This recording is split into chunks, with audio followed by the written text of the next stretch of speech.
Halo teman-teman sekalian, dimanapun berada, semoga dalam keadaan sehat selalu.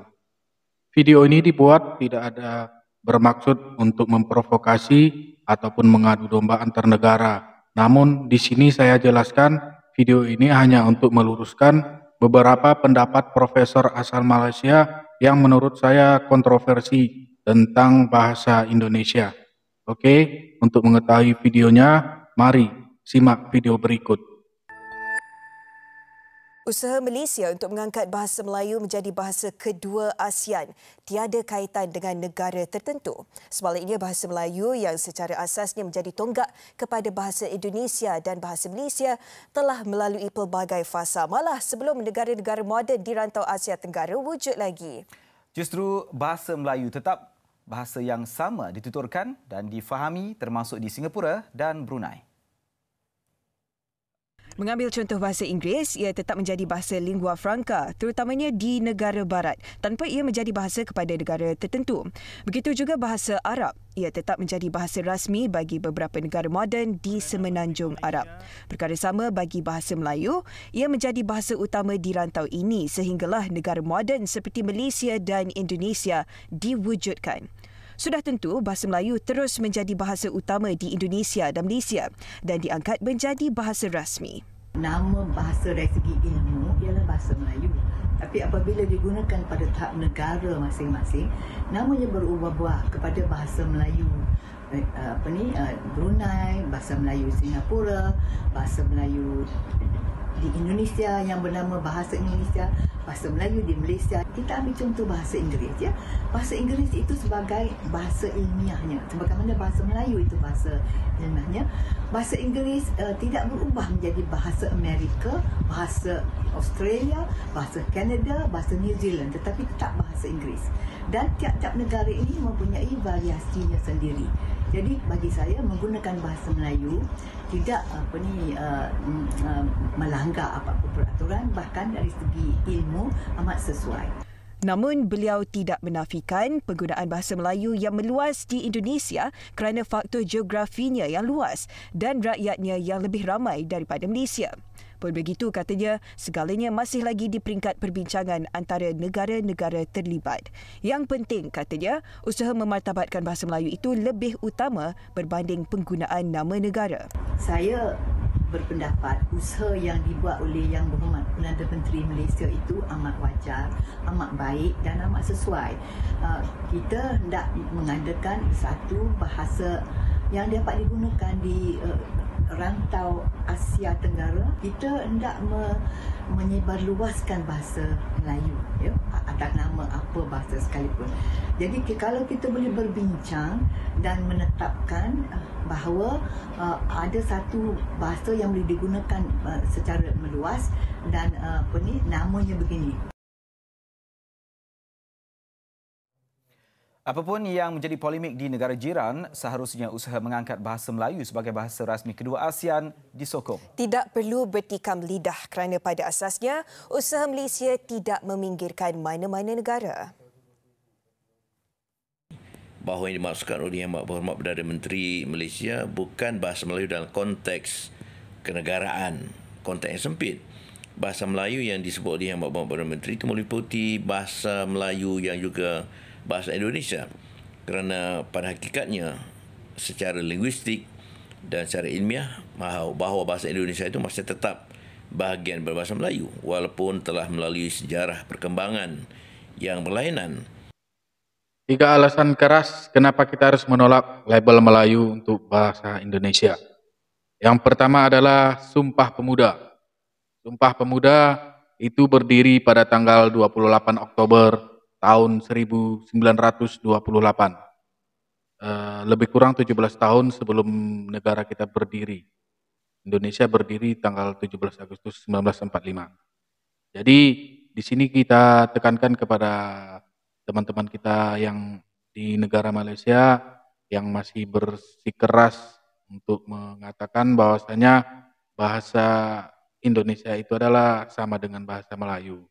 Tapi di sini kita tidak memungkiri bahwa asal-usul bahasa Indonesia itu adalah bahasa Melayu. Tapi bukan berarti bahasa Indonesia itu adalah bahasa Melayu. Kenapa?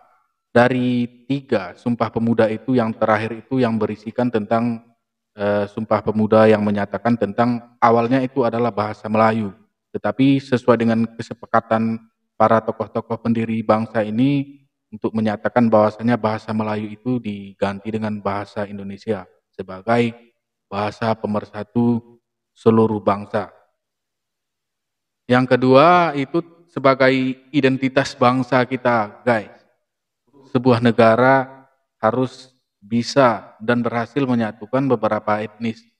Apabila di negara tersebut belum bersatunya etnis itu bisa kita katakan belum berhasil untuk menyatukan rakyatnya. Karena di sebuah negara itu pasti nggak cuma satu suku kan. Nah, seperti di Indonesia kan ada suku Jawa, Batak, Minang, Mandailing, semuanya ada. Jadi untuk menyatukan semua suku inilah bahwasanya kita harus mempersiapkan bahasa Indonesia. Yang ketiga, di Indonesia ini bahasa Melayu itu statusnya sama dengan bahasa daerah. Jadi bahasa daerah ini ya seperti bahasa-bahasa di provinsi Indonesia yang lain seperti bahasa Bugis, bahasa Batak, bahasa Sunda, Jawa dan sebagainya. Jadi apabila kita mengatakan bahasa Indonesia itu sebagai bahasa Melayu itu tidak tepat. Dan untuk profesor-profesor yang ada di Malaysia yang mengatakan bahwasanya bahasa Melayu itu sama dengan bahasa Indonesia, ya menurut saya itu sebuah keliru. Karena alasan mereka itu mereka mengatakan bahwasanya seperti bahasa Inggris. Nah, di negara Amerika, Selandia Baru, Australia itu bahasa Inggris itu tetap dikatakan bahasa Inggris. Itulah alasan mereka. Nah, sama dengan bahasa Melayu itu yang berevolusi menjadi bahasa Indonesia, jadi mereka pun meminta kita agar mengiyakan bahwasanya bahasa Indonesia itu disebut dengan bahasa Melayu. Tetapi di sini kita sebagai bangsa Indonesia menolak keras bahwasanya Indonesia ini sejarahnya beda dengan negara Australia, Amerika itu beda. Ya Amerika wajar dong mereka mengatakan bahasa mereka bahasa Inggris karena negara Amerika, Australia, Selandia Baru itu kan dijajah oleh bangsa Inggris.